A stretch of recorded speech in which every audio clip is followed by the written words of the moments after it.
मुझे अगला क्वेश्चन आता है कि जैसे आपने बताया एक सदगुरु के बारे में, ऐसे ही एक अगला क्वेश्चन है कि सत्कर्म क्या है? ओ सत्कर्म, सत्कर्म के ऊपर तो पूरी भागवत खड़ी, श्रीमद् भागवत पुराण सत्कर्म के ऊपर ही खड़ी।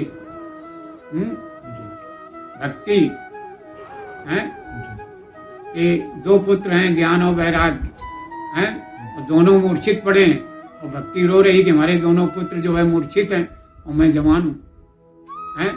अब पुत्र कैसे चैतन्य हो, कैसे उनमें जवानी आवे, कैसे उनमें शक्ति आवे? भागवत का प्रारंभ का है।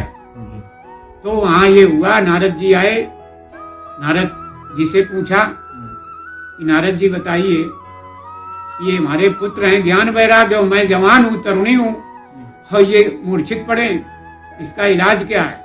तब नारद जी ने बहुत उपाय सोचा, लेकिन कुछ उपाय न मिला।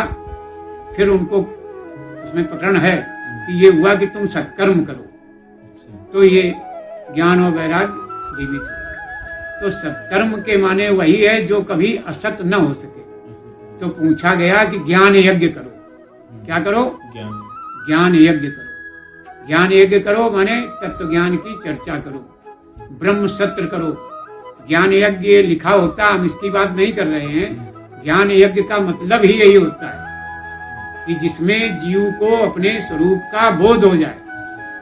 जब जीव को अपने स्वरूप का बोध होता है तो जीव परमात्मा से जब अपनी एकता को जान लेता है, उसी का नाम है भक्ति।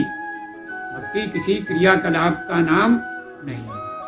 जीव जब अपने सच्चिदानंद स्वरूप से एकाकार हो जाता है, जैसे देह से एकाकार तादात्म्य रहता है, ऐसे देह से तादात्म्य छूट करके परमात्मा के साथ जब एक